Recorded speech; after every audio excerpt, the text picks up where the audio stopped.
ప్రణవం మొదటగానన్నప్పుడు ఫస్ట్ మనకి ఆది మానవులు ఏమి తెలియదు వాళ్ళకి.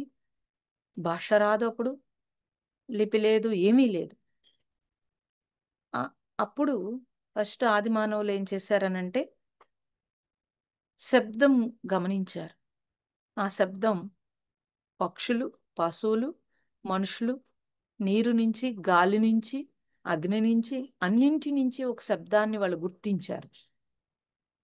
గుర్తించి ఆ శబ్దాన్ని వాళ్ళు ఎలా గుర్తించారనంటే 3 రకాలుగా గుర్తించారు. అన్నింటి నుంచి శబ్దం 3 రకాలుగా వస్తుంది. అది అప్పుడు భాష లేదు కాబట్టి అకారం అని కానీ అని లేదు. వాళ్ళు ఆది మానవులు భాష లేదు అప్పుడు. వాళ్ళు ఫస్ట్ ఆ శబ్దాన్ని గుర్తించి గమనించి వాళ్ళన్నారు ఆ, ఊ, మా అని. ఎందుకన్నారు అలాగా అనంటే ఒక ఆవుని చూస్తే అది అంబా అని పలుకుతుంది, నీరు గలగల అంటుంది. తర్వాత ఏ కొన్ని పక్షులు కానీ వీటిని చూసినప్పుడు వాటి నుంచి శబ్దం ఆ వస్తుంది. అలాగే పుట్టిన పిల్లవాడు పుట్టగానే ఎవ్వరు నేర్పకుండా ఉమ్మా అంటున్నాడు. అది ఎవరు నేర్పలేదు. ఇంకా పక్షుల నుంచి కొన్ని సౌండ్స్ ఉకారం వస్తుంది. ఉకారం అని ఇప్పుడు మనం భాష వచ్చింది కాబట్టి ఉకారం అని మనం అంటున్నాం. కానీ ఆ ఊ శబ్దం వచ్చింది, వాళ్ళు గమనించారు. అలాగే గాలి జుమ్ అన్నప్పుడు ఆ మకారం శబ్దం వస్తుంది, మా శబ్దం వస్తుంది.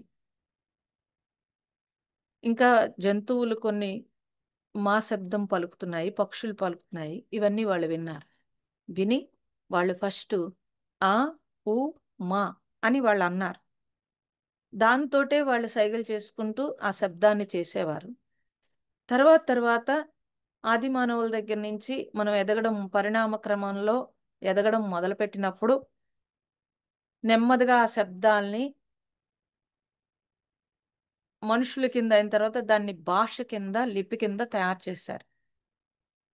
భాష అలా వచ్చింది. అప్పుడు ప్రపంచ దేశాలు విడిపోలేదు. ఆ శబ్దం అలాగ మొదలయ్యి దాని భాష కింద తయారైంది.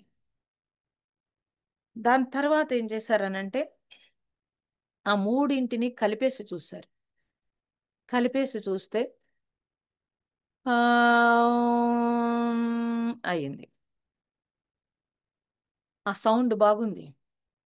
ఆ సౌండ్ మీద ఎంతో మంది మహాత్ములు రీసెర్చ్ చేశారు. చేస్తే మనకి తల నుంచి బొటకనేలు వరకు 72,000 నాడులు ఉన్నాయి. నర్వస్ సిస్టమ్ అంటారు. దాంట్లో ప్రాణశక్తి, రక్త ప్రసరణ ఫ్లో అవుతూ ఉంటుంది. ఎప్పుడైతే ఈ శబ్దము అంటుంటే అవన్నీ యాక్టివేట్ అవ్వడం మొదలుపెట్టింది. అలా యాక్టివేట్ అవడం మొదలుపెట్టిన తర్వాత ఆ శబ్దాన్ని ఇంకా రీసెర్చ్ చేశారు.